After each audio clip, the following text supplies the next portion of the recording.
It is week 15. This is the All 32 pod. Mike Giardi, Will Parkinson alongside, as always. I can't believe it's week 15. I know we keep saying this every week. And I got to say, based on the teams that we both cover in our own backyards, the offseason probably going to be a little bit more fun than what we've gone through during the course of the year. A reminder, the show brought to you by Prize Picks, the exclusive daily fantasy partner of the CLNS Media Network.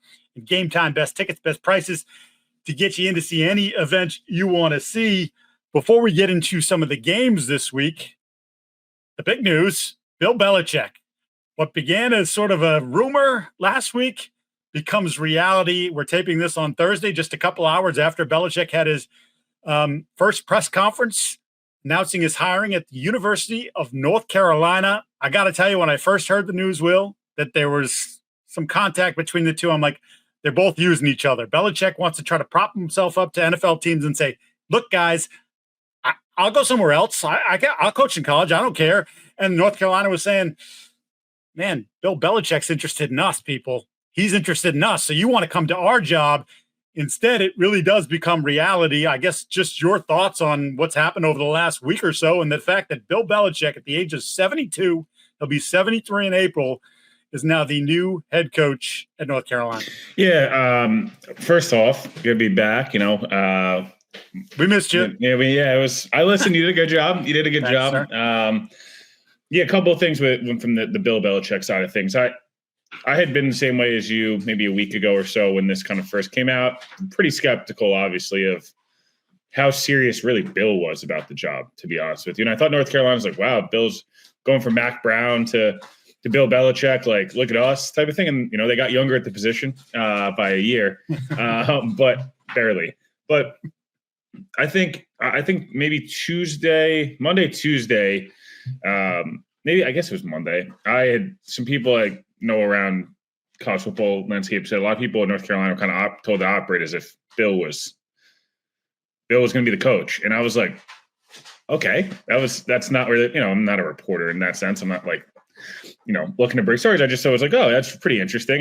It's not really what I would have expected, and then I started, just doing a little bit of like texting people that have been not in Bill's circle, but around the Patriots multiverse, Marvel universe for a better part of 20 years, and everyone's like, I still don't know, but he does want to coach, and it doesn't seem like in my opinion at least, I kind of was in the mindset of Giants or Jags.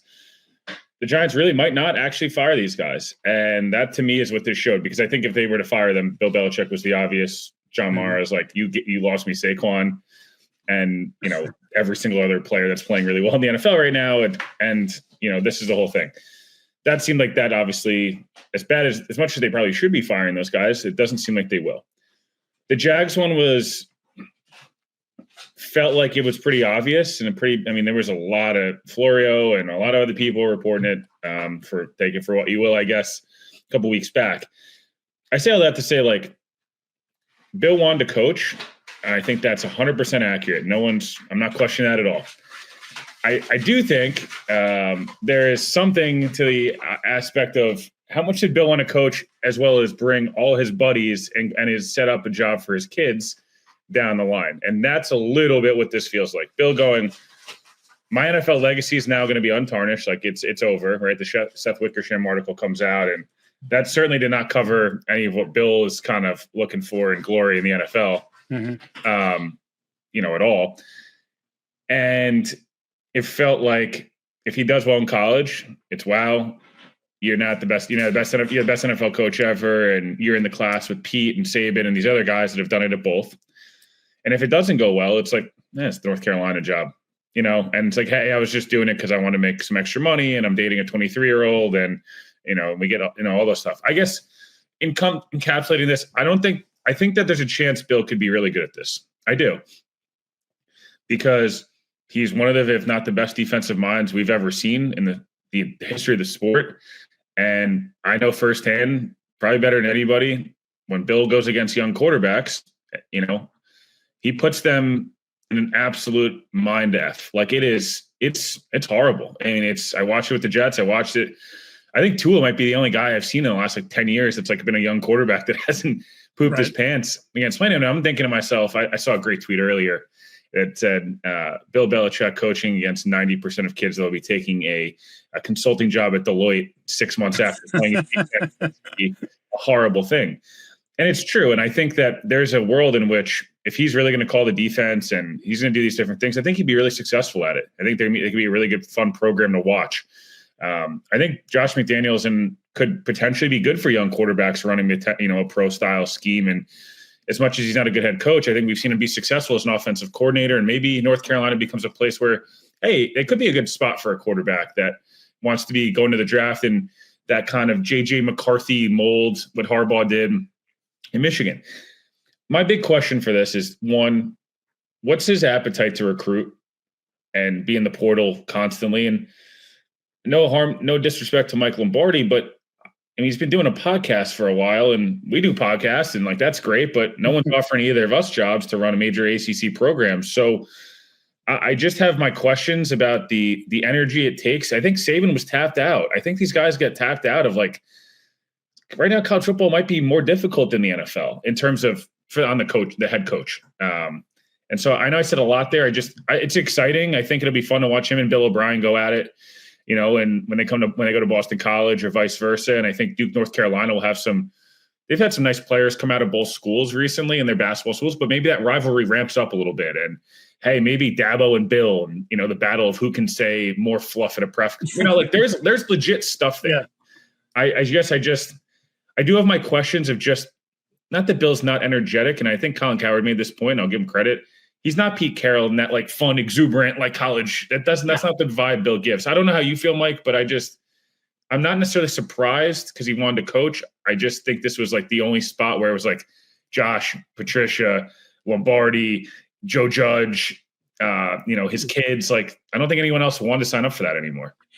Yeah, it's interesting. So just quickly, what I've heard is Ben McDaniels, the passing coordinator with the Texans, more likely to join the staff at North Carolina than Josh is, that Josh maybe still harbors dreams and hopes of being in the NFL. But, he could get a job in the NFL, not a head coaching job. But I think a lot of the other things, the pieces that you mentioned, certainly are at play here. I want to read some to you that I wrote in Boston Sports Journal this afternoon. And this sort of came to me as I've been thinking about this over the last few days. Bill Belichick is leaving a league that left him first. And I want you to think about that because Bill thought he was getting the Atlanta job last year. Arthur Blank wanted him. It was he was starting to gather the band all together. Hey, we'll go down to Atlanta.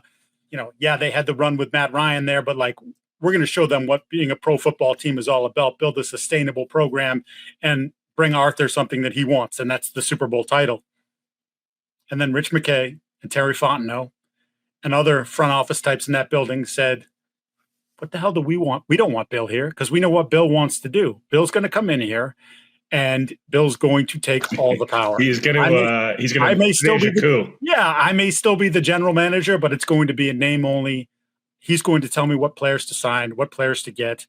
Rich McKay is going to get squeezed off to the side. You go do your business stuff. You're not involved in the football thing.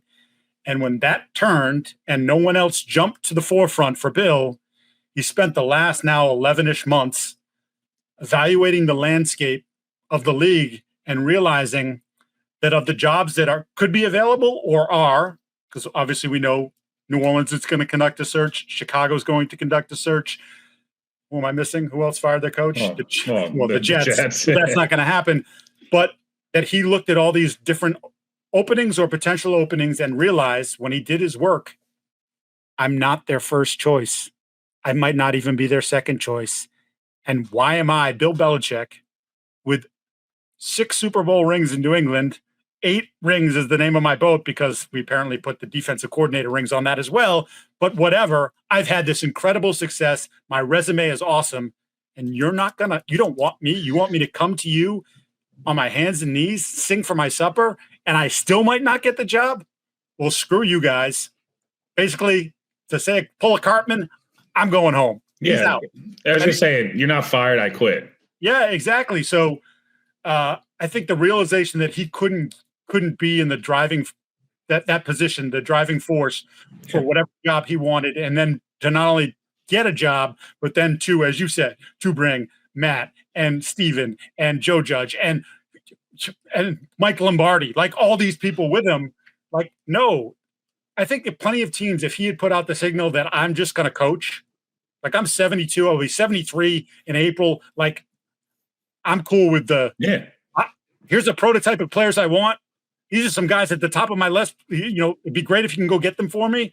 But I understand that my job for this team, for however long I'm going to be here, is to just X's and O's and coach them from April until the end of the season. And hopefully the end of the season is February and you're playing in the Super Bowl. And Bill didn't want to do that. Bill wanted control. Bill wants his ego to be whatever, fed. And when he couldn't come to that, you end up in college.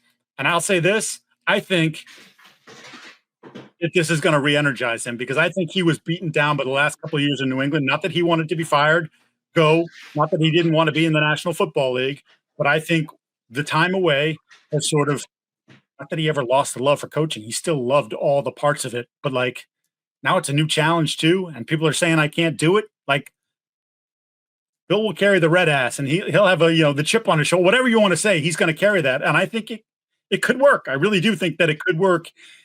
And from the recruiting standpoint, this is something that I think if you look at Deion Sanders, I know Deion got to coach in college before he went to Colorado and he had to do some of that stuff. But now at Colorado, Deion's not getting on a plane and visiting 14 different kids in 12 states over 2 weeks. No. He sends his people out there.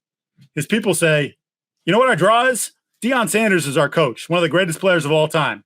Do you want to come to our program? He'll let you be you. He'll defend you to the hilt. Like, come here, be coached by an NFL coach, by an NFL player, a Hall of Famer who brings in guys like Warren Sapp. Like, come here, do this. And I think that's what Bill's going to be. It's just going to be like when Matt Patricia or whoever goes to the door of this 18-year-old kid, it's going to be like, what's your selling point? My selling point is great school. And, oh, yeah, Bill Belichick's our coach. Yeah. The greatest of all time. I wonder, and we can move on to the games, but I do wonder when's Gruden take the college job at a better program? Because I think Gruden's would be a better college coach potentially than Bill because, first of all, John's offense is going to be the driving force there. And like his resume of quarterbacks, while it's not Tom Brady, it's like, hey, I won a Super Bowl with Brad Johnson. Right. And I made Rich Gannon an MVP after his career was shot. And the whole thing. Derek Carr probably was having his best year. Yeah, and Favre back in the day and the whole thing. My point being, like, Gruden's kind of doing a lot of the similar thing of, hey, I don't know if I was likable or not. I think Gruden was very likable, whereas I don't think Bill obviously was. Rebuild the image of Barstool. Hey, I'm fun. I'm this fun guy, and I'm the intense, and Bill did the whole thing with McAfee and Underdog and this whole thing. I do wonder if, I don't know if it's USC. I don't know if it's one of these really prestigious programs or if it's like a UCF or something that has a job open. Do they go, North Carolina went the Bill route? Do we wait a year or do we try to capitalize now too and say, like, this new wave of the college has never been more like the NFL. They got a GM. They have, a salary cap and all those different things. Do we go and do the same thing with Gruden? I wonder if this is a one-time thing, right? Or is this I don't know, maybe, again, I don't know. I'm just thinking to myself, I'm trying to put myself in those program shoes and saying, am I watching what unfolds here over the next 12 months with Bill? It's been a strange last year, just when Wink Martindale leaves, Michigan, he gets fired, but he leaves and he goes to Michigan.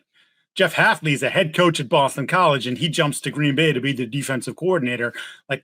Chip Kelly says the hell with being the head coach at UCLA, and he actually was angling for a pro job and ends up at Ohio State because the Raiders, for instance, wouldn't let him bring all the people that he wanted to bring to be on the offensive staff. So it's the landscape has definitely gotten muddy here in the last 8 to 12 months.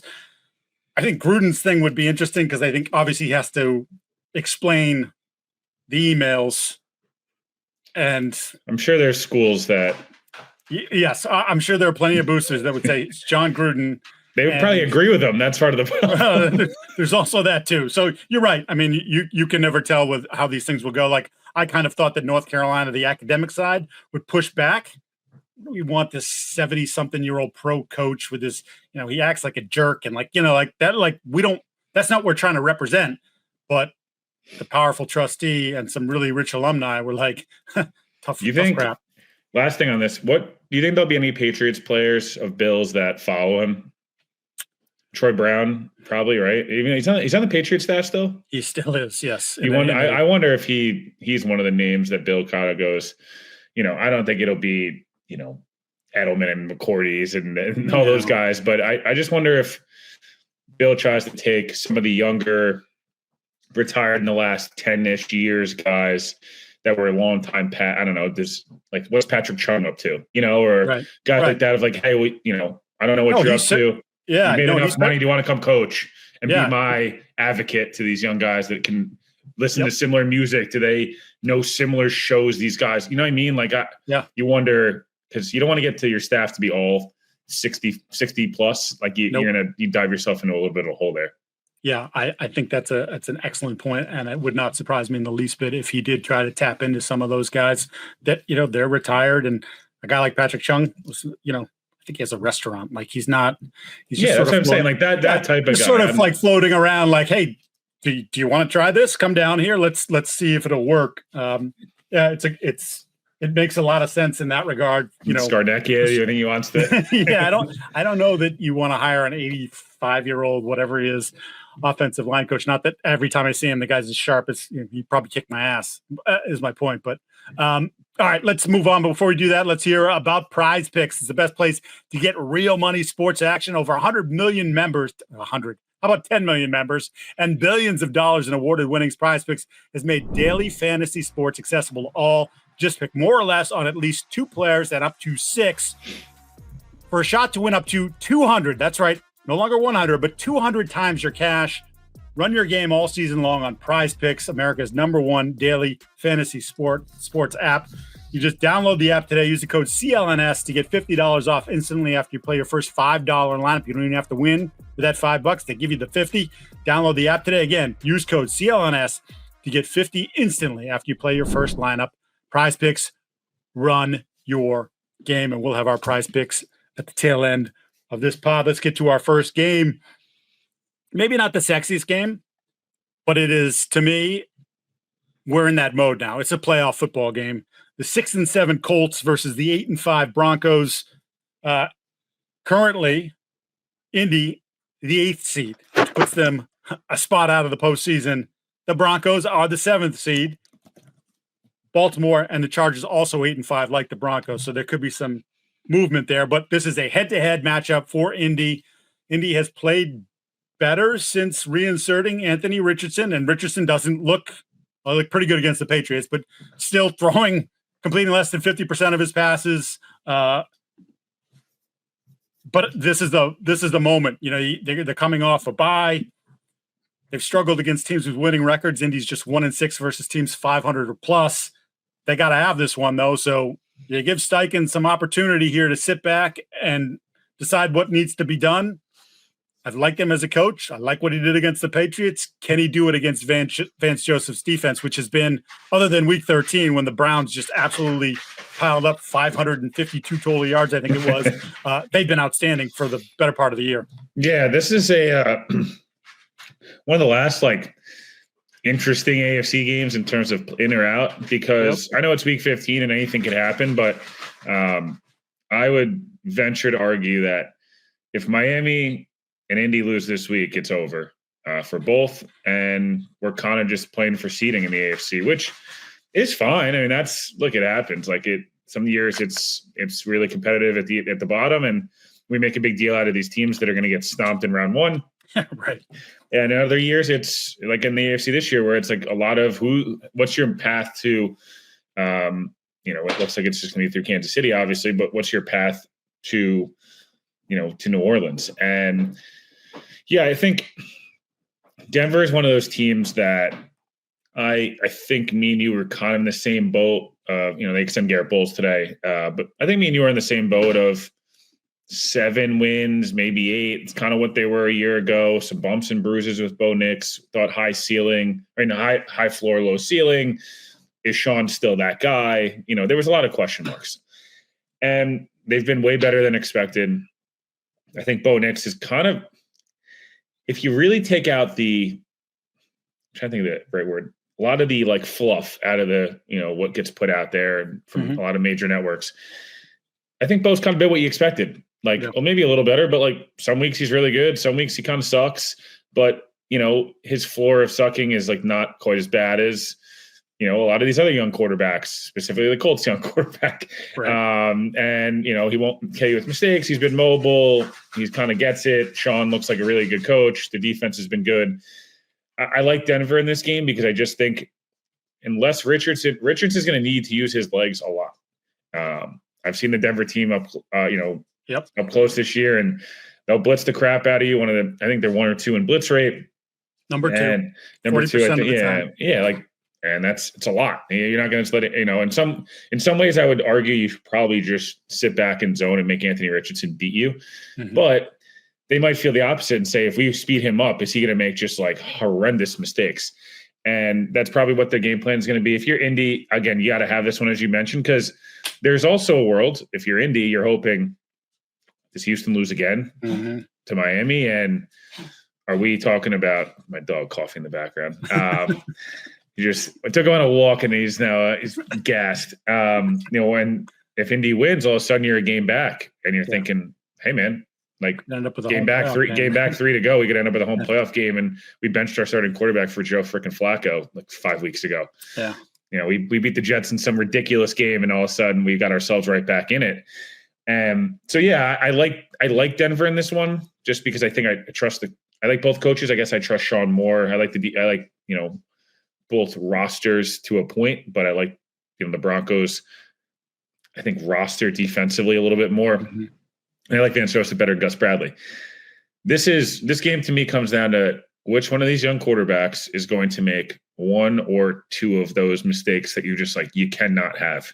And so, yeah, I think this is a game that's interesting, but it's also a game that I think is, like I said, one of the final games of the year in the AFC, at least. Right.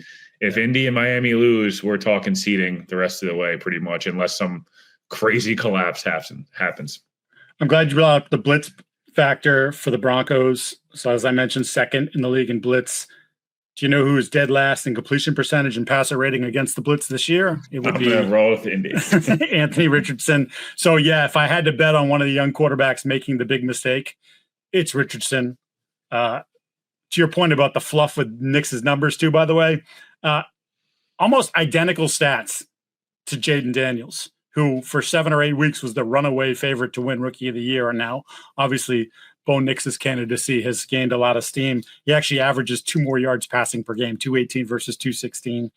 He's run for a handful of touchdowns. It's very interesting, the kind of year that he's had. And he has built it up in some different spots, but I think he's been a little bit better than expected. Let's go to what should be an awesome game. The 10-3 Bills against the 12-1 Lions. This game in Detroit.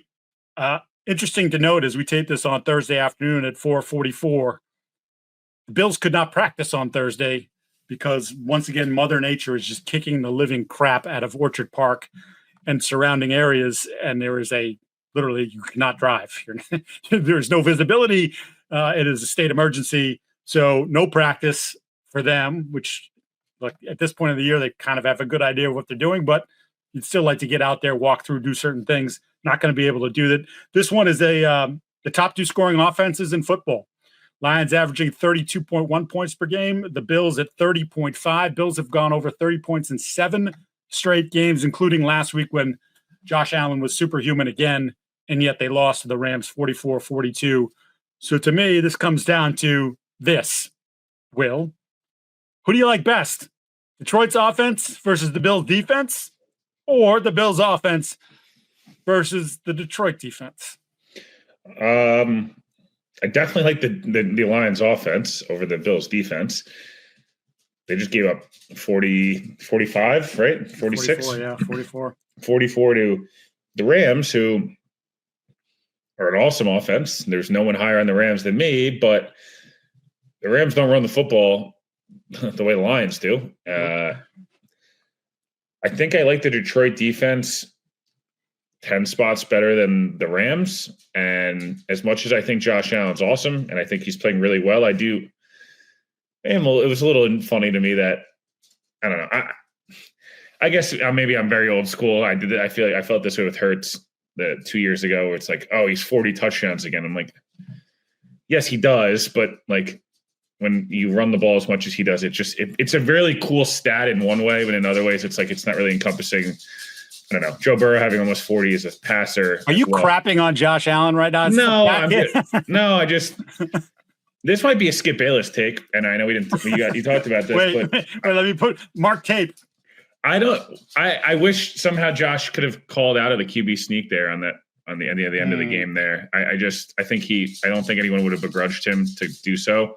I think that like he's an amazing player. I just almost wish he would have been like, screw it. The same way I wish Rodgers would have stayed on the field in the 2020 NFC title game and be like, dude, screw you. Like, who are you to tell me what to do? And I know it's whatever. That was just one of those, I was like, come on, like that would have been fun to see if they could have tied it up, got the ball back there. I think this game to Buffalo, unfortunately, because of last week, it just is a little less exciting, just a little bit, because I felt like Buffalo was in a spot where like there was a period of time on Sunday afternoon where you felt like if Buffalo makes this comeback, and there was a period of time on Sunday night where it was like, I kind of hope the Chargers are going to win transparently because I wanted this to stay interesting. I wanted to have it come down to week 18, Bills Chiefs. They really had to play their guys to get that bye. And, we're going to, I don't know, you wanted to see those teams kind of be able to, and maybe they will still go full throttle, but you don't see the Chiefs really losing 2 games. They've lost 1 all year, although, if you flip the one score thing that on the chart I mentioned on my pod the other day, the Chiefs would be 2-10, which is hilarious. Credit to Andy Reid, by the way. We don't talk enough about how he's pretty clearly the best coach in the NFL. I'm excited because this is if I was a betting guy, I would say this feels weirdly like the most likely Super Bowl. Like, I feel like when we do in a couple weeks time, we do our playoff thing and who you got going to the Super Bowl, and ESPN does their graphic and Fox and NBC and every other network does their thing. I feel like the most we're going to see is Bills Lions, because I think people are going to buy into the way Josh is playing, the momentum the Bills have. It's their time. The Chiefs have struggled to really dominate anybody all year. And the Lions are, Philly's got their turmoil, which we'll talk about. Like, this feels like the preemptive matchup.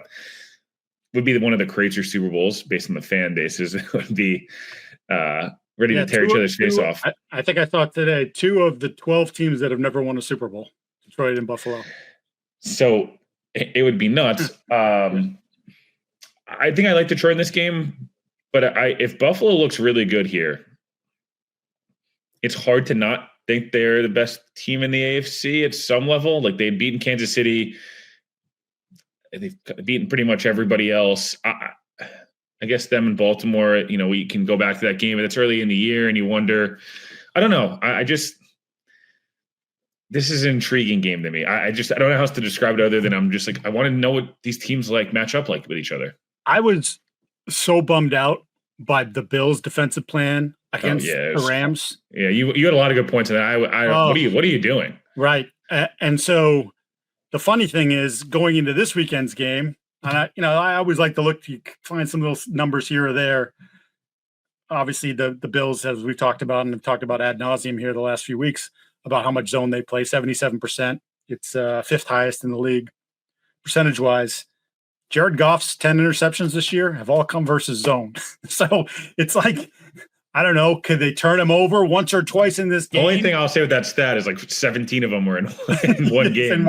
in one game, where a couple of them were just completely freaky too. But yeah, it's interesting. Like, as I try to figure out, I think Buffalo's tough enough to go on the road and win there, but their defense is going to have to play a hell of a lot better. Detroit's should run the ball. Oh my God! 150 times. Yes, it's right, because Stafford threw the ball all over the yard, 300+ yards. Puka went bananas. Don't fall in love with because if you can keep Josh off the field, you win. It's It's what the Jets have done to them. And this is something that Ben's done a good job. There was a game early in the year, might have been their only loss, right, where he Goff threw like 53 times against Tampa. It was a horrible game. And it made no sense. Like it was the game they could have still run the football, they didn't. And it felt like Dan Campbell said to him after that, "Don't let that happen again. We cannot. We have too much juice up front with our offensive line. We have too much juice in the backfield with those two guys, Montgomery and Gibbs. Like." Unless we're down by 3 touchdowns in the fourth quarter, we should never come close to approaching that number. And they've been awesome. We've talked about how light the Bills are up front in particular, even at the linebacker level. That's the path. Control the football, 35 minutes, run the ball down their throat, and keep Josh off the field. And maybe you get Josh to make the one mistake, or they can't run the football, which has been a bit of an issue for them lately. It's become now the Josh running the football show because they haven't been able to get James Cook going like he was earlier in the year. The one thing I bring this up in a way that I'm not encouraging it. It's more of just something to watch. The Lions play, this is the edge. They are right up against it. And I have no problem with it if that's the brand of football you're going to play. And if you can dish it out, you better be able to take it and the whole 9 yards, right? There was a conversation before the Bears game on Thanksgiving with Caleb Williams and how he runs towards the sideline and he does kind of gives you that dead leg move to try to, hey, he's going to go out of bounds and pick up an extra 5, extra 6. Dan Campbell talked about it. Hey, we're going to hit you when you go out of bounds if you're still in bounds, but you're going out of bounds because you're a runner. We had the Trevor Lawrence stuff with Al-Shaair 2 weeks ago. Josh is the biggest flopper in the NFL, and that's fine. He gets calls from it. It helps his team. LeBron does it in the NBA. Neymar does it in soccer. It happens. People do it. They manipulate the rules the best of their ability. That everyone's trying to find an edge, right? And Josh has found an edge with he gets hit really hard, and Cam Newton used to never get those calls, and Josh is like, I'm going to get those calls. Mm-hmm. I don't agree with it, but I understand the thought process. The amount of flags that come out or don't get called and how physical can Detroit be and that line, and does Josh do the fake pump fake 15 yards down the field and someone just lights him up? Or is it the opposite and Detroit barely touches him and Josh draws a massive 3rd and 6 and they get a sack, but it's, I know it sounds crazy and it's not a Super Bowl, so you don't need to get that in deep in it, but like that is something seriously to continue to watch. And Detroit, who plays probably the most physical brand of football and right on that edge, I do wonder Sunday, do we see 1 or 2 of those calls one way or another that people are freaking out in Buffalo, freaking out in Detroit, and how that kind of maybe impacts the game? I'm telling you, it is something that every week we saw last week with the Rams twice, the late hit, it was Bill's touchdown, and then they didn't call one. Where Josh threw his head back and, people were flipping out about.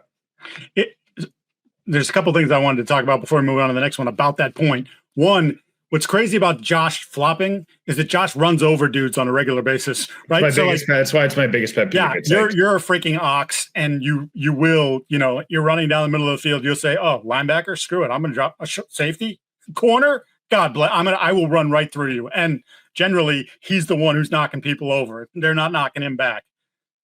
The other part of this, and this sort of came into the conversation after Trevor Lawrence because Brady went off on it. It's like maybe the flag should be on the quarterbacks, and they got to do a better job protecting themselves. And meanwhile, I'm thinking to myself, and I wrote about it, Brady used to, like, you breathed on him, and he was screaming at the referee, throw the flag, losing his mind.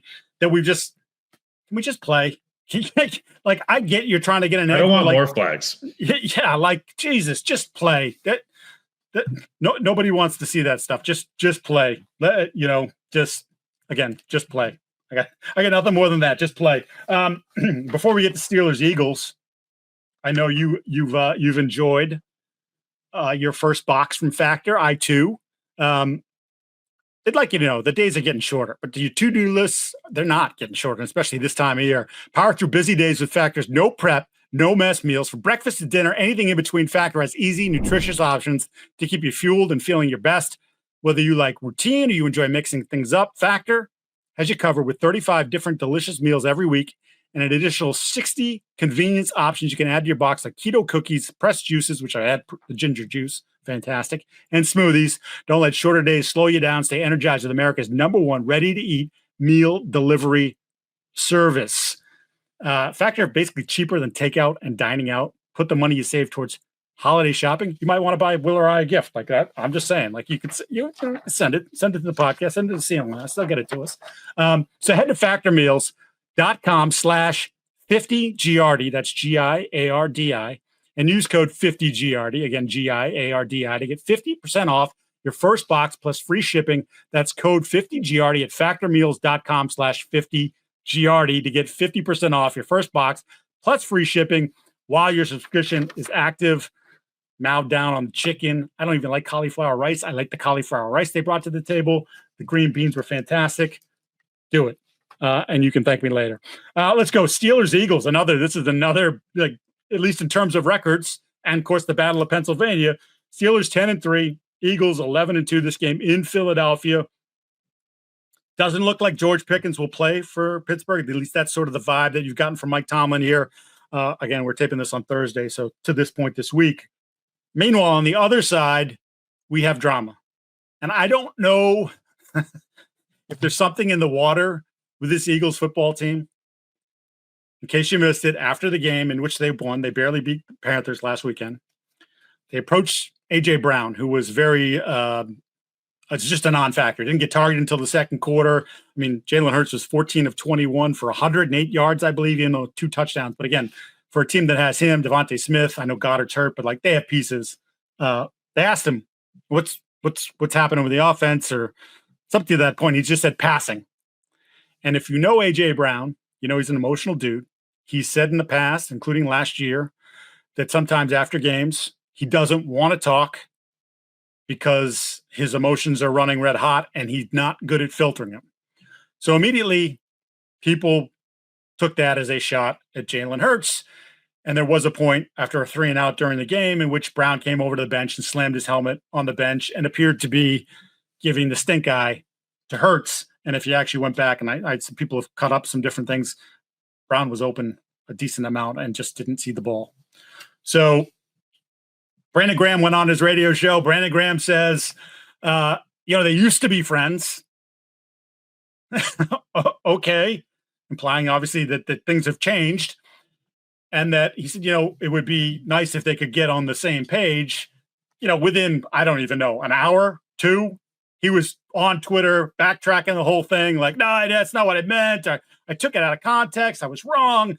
Like clearly whoever, Sirianni, PR, one of the players, like, what did you just do, Brandon? And Brandon, of course, on the IR with the torn tricep, but that this whole week is now spun into AJ and Jalen. And even though they've won 9 games in a row, are the Eagles headed to more dysfunction like they were last year, where once again, last year, Jalen and AJ were kind of in the middle of it last year, maybe more so Jalen.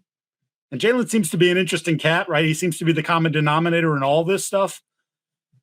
But to me, it's just one of those things where it looked like the Eagles had steadied the ship and said, look, Detroit may be here, but like we're nipping at their heels. Like we could be the number 1 seed.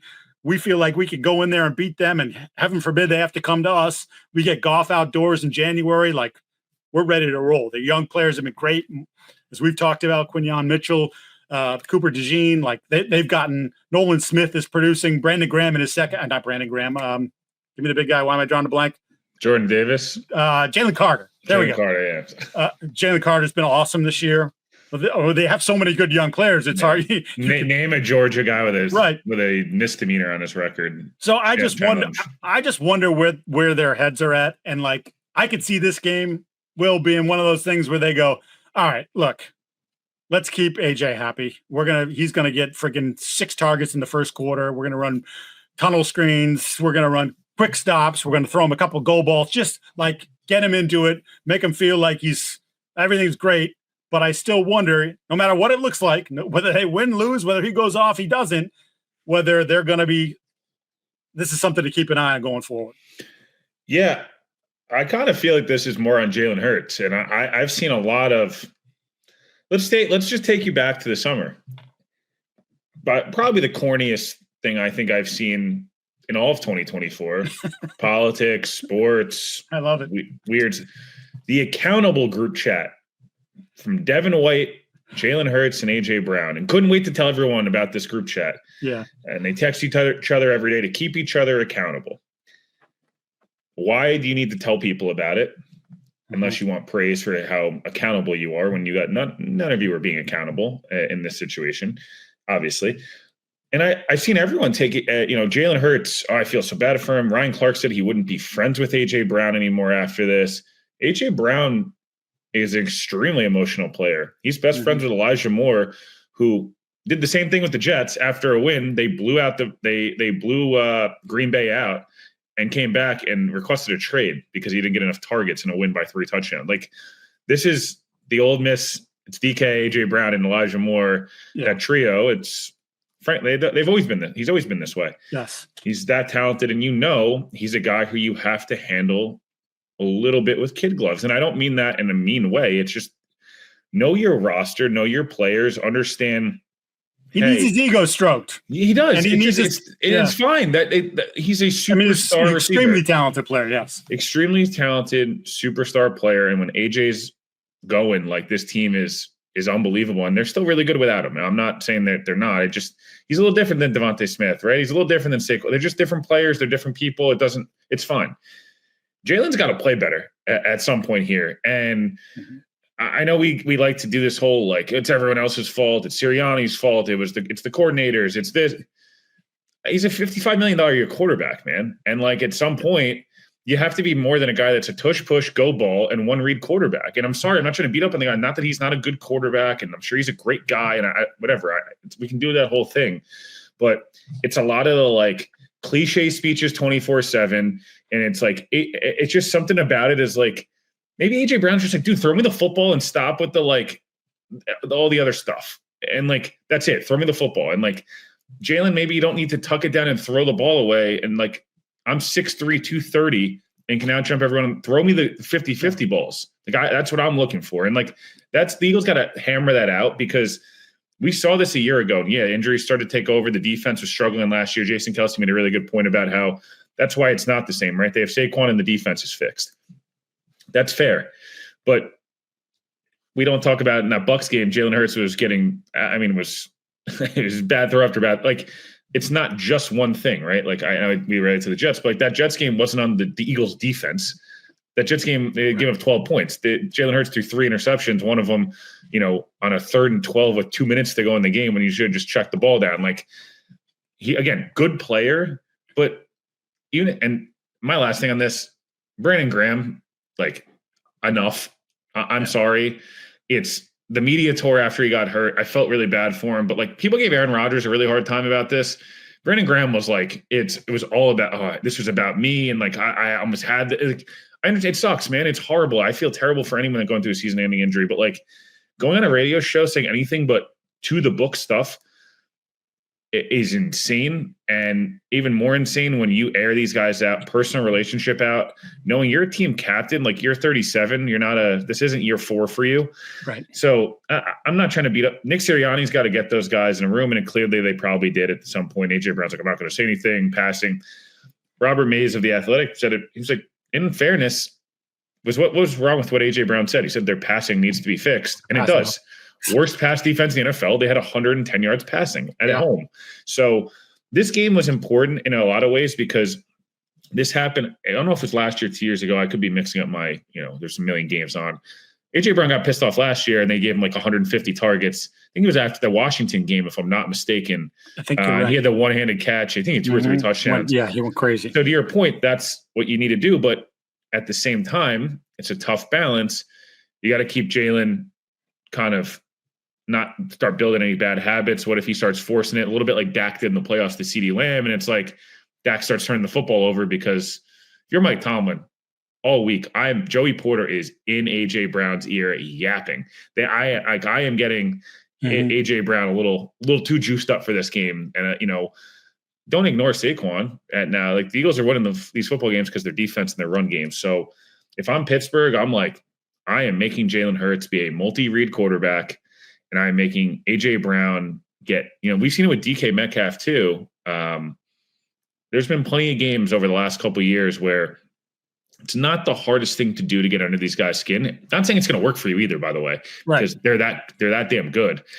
But I don't know, man. If I'm Mike Tomlin, all I'm talking about all week is these guys are in turmoil. Let's go enter Pennsylvania battle. Well, it's what did Tomlin and the Steelers do against Baltimore, right? Like Baltimore's high flying, but we have this thing with them, and they just for what they come in and they're already on edge when they play us, and then we get in their ear and we hit them close to the whistle, maybe right after the whistle. We push them on the sideline. It's a big TJ Watt game. Yeah, and we say some stuff in the pile, and the next thing you know, they're committing 10 dumb penalties, and the Steelers didn't score a touchdown in that game against the Ravens and beat the Ravens, who were scoring 30-something points a game at that point.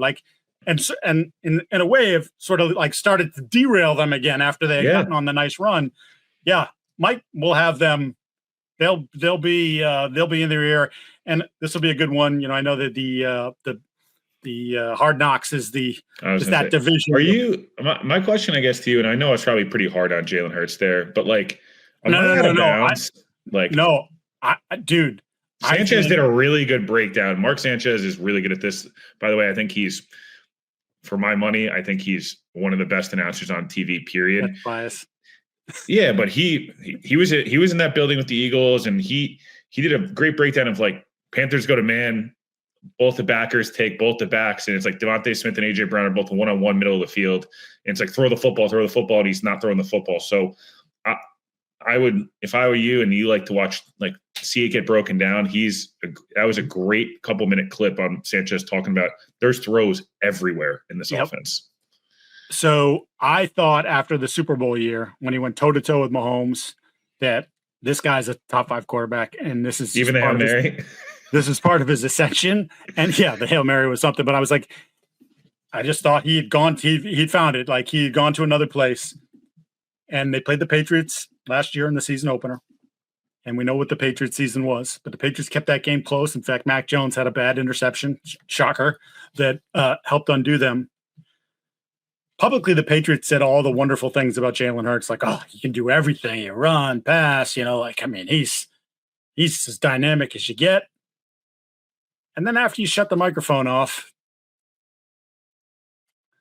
you said a lot of cliches about him. Yeah, we don't think he's that good.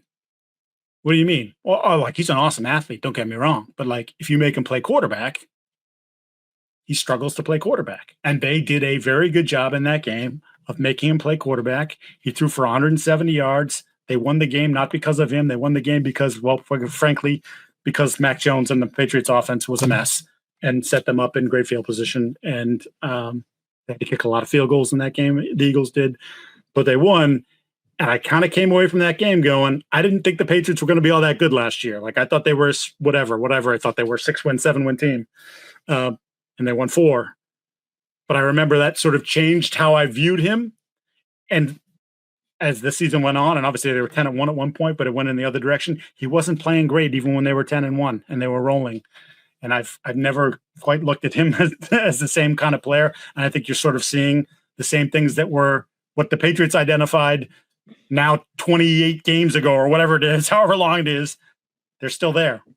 It seems like it starts to dating, and maybe I'm being probably harder than most people on Hurts, but back at Bama, at Oklahoma, it's like it starts fast and it starts to just, it feels like it gets like, I don't know, just sour quicker than it should.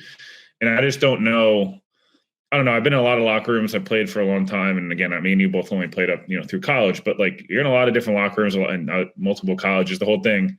And obviously now covering it, I do wonder sometimes, at least I used to be like this, like the cliche stuff. Sometimes it like eventually wears on you and you have a couple of bad games in a row and you're like, dude, stop. Like, just be real. Is that how you really feel? Or are you just giving the coach speak? I don't know. Sometimes I do wonder if that rubs people the wrong way a little bit. Any chance he's a little Russ, a budding Russell Wilson? Yeah, that's of course it like is. You're not sure. You're not. I don't want him to get to that point because no, Russ you're not. Yeah, you're not. You like there's at some point Russ became this thing, and you're like, he became a meme. Yeah, is that Russ? Is that who he is? or is that who he wants to be? Like, what are you right. Monday through Friday, cameras off, you and Sierra hanging out? Are you like, go Hawks? Like, is that, it's like that who you talk to your wife? Like, and it's fine if you do, and that's your own thing, but like, I don't know. I just, again, like I said, that's it. Right, you know what? On that note, let's hear from Game Time. We love Game Time, don't you? And you want your tickets to look? We got college playoff games. Which, by the way, I don't know if you saw the prices for Notre Dame, Indiana. Absurd prices, well over $1,000 to get into that game.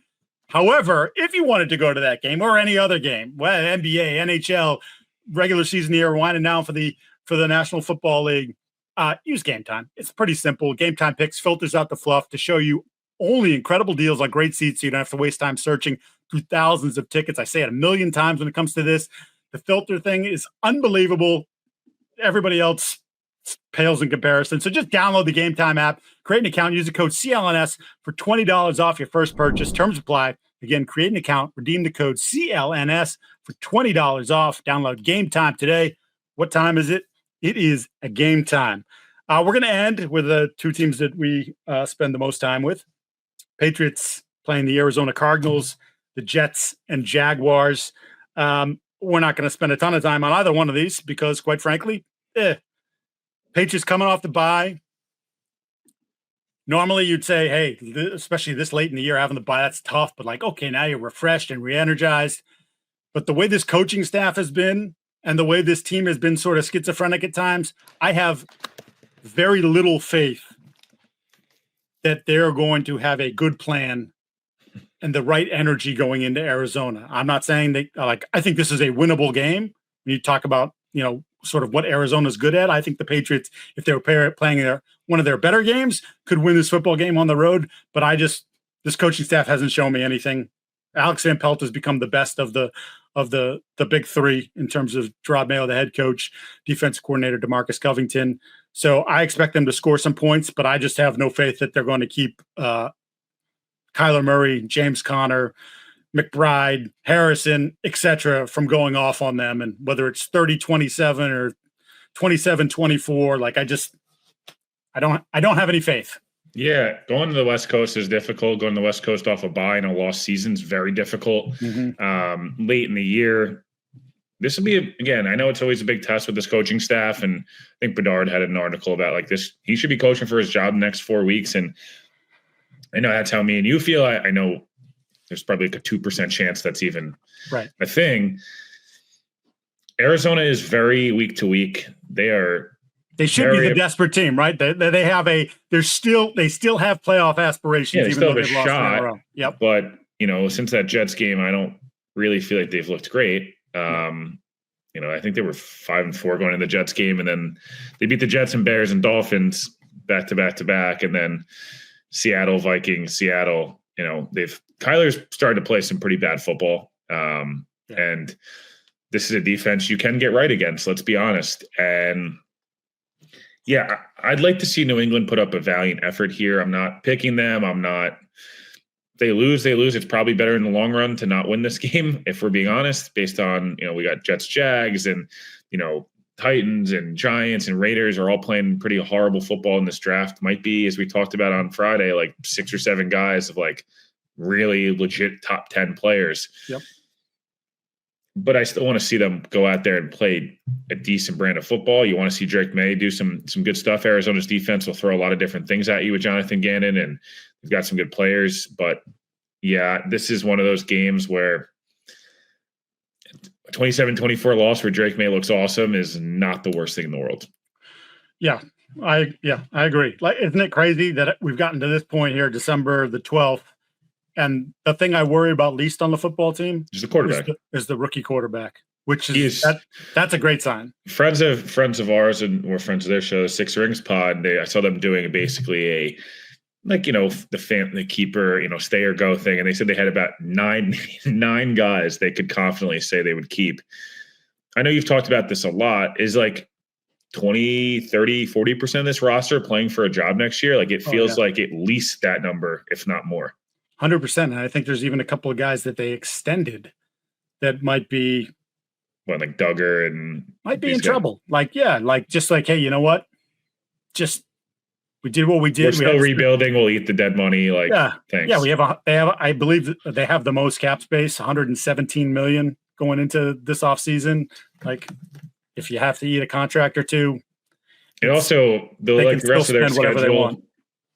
It's if they don't get this one, maybe get the Chargers at the end of the year, and you can hey, West Coast to East Coast, maybe you can play that game. Although the brand of football the Chargers play, I don't know that in the cold is this isn't the Chargers of the early 2000s. Yeah, they're built a little differently. They're built a little different, but Buffalo, Chargers, Buffalo. This is one of those. If you don't win this week, you're probably 3-14.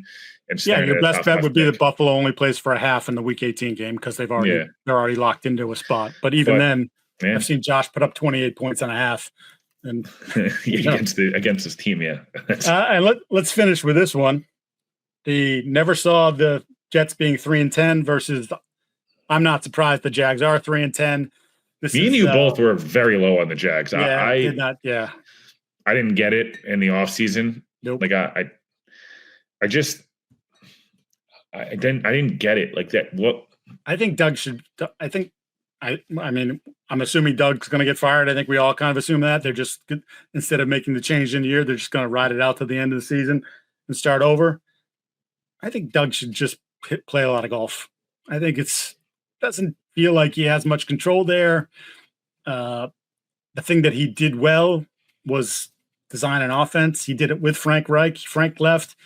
He created in Philadelphia. He gives the 1 year where he gives the Jags sort of some stability because I've been there and done that before.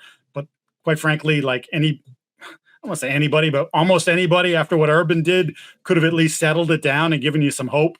And then it hasn't gone to the next place with them. So, I think he's cooked, but the Jets aren't really playing for much either. Both teams essentially, like the Patriots, are in the mix for the number 1 overall pick. Yeah, this game to me is the race for Travis Hunter. I know there's other pieces around it, and we can talk all.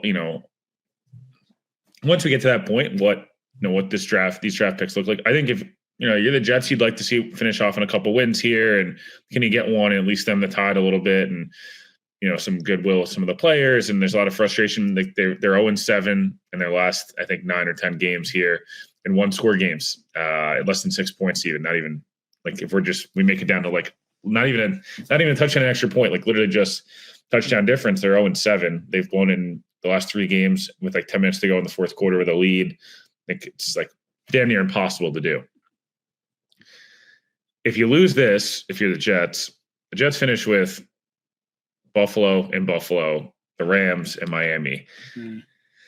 That feels like a team that's going 3-14, and maybe that benefits you in the long run because I biasly think it'd be kind of cool to see Sauce Gardner, Michael Carter, and Travis Hunter on one side of the ball, and Garrett Wilson, Devontae, and Travis Hunter. I mean, you could put me and you out there at quarterback, and I think you'd be pretty set. You'd be in a pretty good spot. I still got a gun, man. I'm telling you.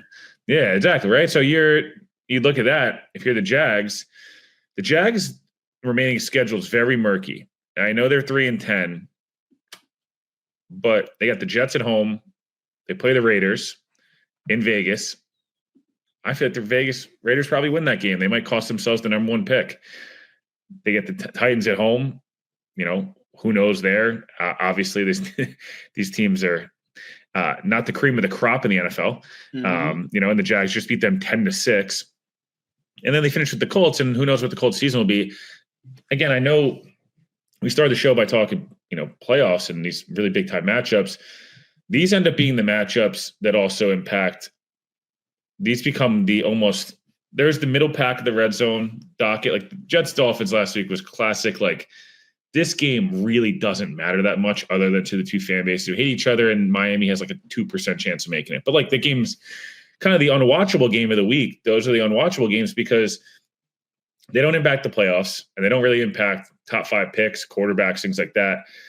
Jets, Jags, as crazy as it sounds, it does matter. And so, honestly, Patriots, Cardinals does too a little bit because, look, I can make an argument for 4 or 5 guys for the Patriots. Is it Ted McMillan, or is it Graham? Is it Abdul Carter? Is it Travis Hunter? What is it? Whatever direction you'd want to go. But these teams need elite talent so bad, and there's such a there's such a breadth of talent of quarterbacks in this this draft. And we saw Nussmeier go back to school. Or probably will go back, and Milrow might go back. So, yeah, I don't know. I'll just be interested to see what happens here, because two teams that not only fighting in a lot of ways for draft position, they're probably going to be fighting over head coaching candidates, probably mainly Mike Vrabel. And who's going to give Vrabel more control, pay him more money, with two owners who are not the most well-regarded around league circles, but actually are way too overly patient. And I think that might be their biggest flaw in a lot of ways, is they meddle and then they're too impatient. So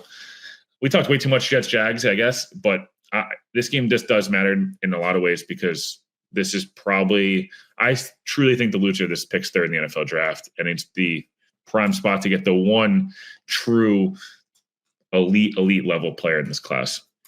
We might have to, when the offseason starts, have a stress meter for you, like, or like where's Will on the roller coaster of what the Jets are doing in the offseason, because they'll be. I want them to win on Sunday. I'm never going to root for them to lose. They'll do it on their own. That's how I always operate. But I did have a fever dream last week. I think I texted my brothers. I woke up. The Jets hired Mike Vrabel, Josh McCown, and Jim Leonard as their OC in DC, and they drafted Travis Hunter. And I was like, they're going to win 12 games. And I was right back to it. I woke up from the dream, and 98% of that's not even remotely possible.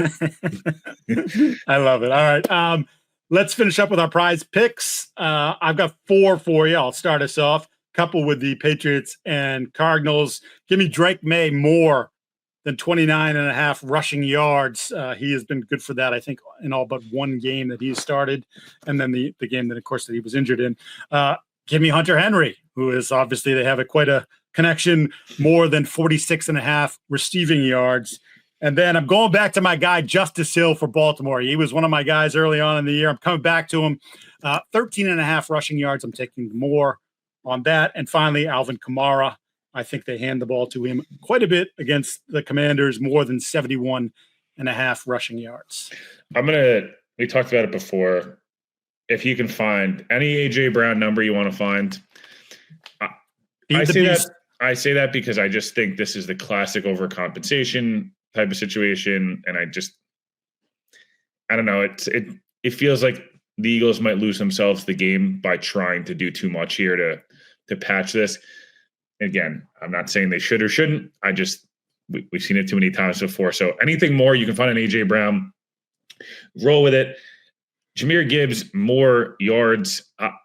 This feels like the Lions' best chance to slow Buffalo down is to absolutely punch them in the mouth. And when you do that over and over again, you have a chance to break a big one. Jahmyr Gibbs might be the most explosive player in the NFL, or at least in the conversation. And I'm gonna go less on Davante Adams' numbers this week. I think the Jets are gonna.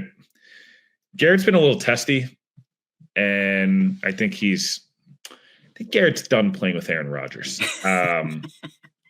Garrett gets, last week whatever. Davante was not seen at practice today. Very weird. I'm not sure kind of what happened there. There's not really been any conversation around what was going on. It could have been personal. I'm not really sure, at least as of recording. So if that's the case, the Jags pass defense is horrendous. I can see the Jets Aaron just saying, like, okay, Garrett, like, you want the ball a lot, like, here you go. And that would mean Davante maybe doesn't get to he's been really productive as a Jet. He'd be on pace for a full season of, I think, like 110, 1,100, and 7 touchdowns. Very respectable, solid numbers. I don't know if he'll feels like one of those games where people are going to be like, oh, look, Davante had 100 last week. Like, Jags stink, so he'll get another 100 this week. This feels like maybe the week they feed Garrett and run the ball and do these different things and win like 16-13 or something like that. All right. That's going to do it. You heard us with our picks for prize picks. Appreciate you listening as always. Don't forget to like, subscribe, rate, review, do the whole 9 yards. Tell your friends, have them tell their friends. We would appreciate it very much. We will see you back here next week when we get ready we recap week 15 and get ready for week 16 of the NFL season. Thanks for watching, and we'll talk to you on Monday.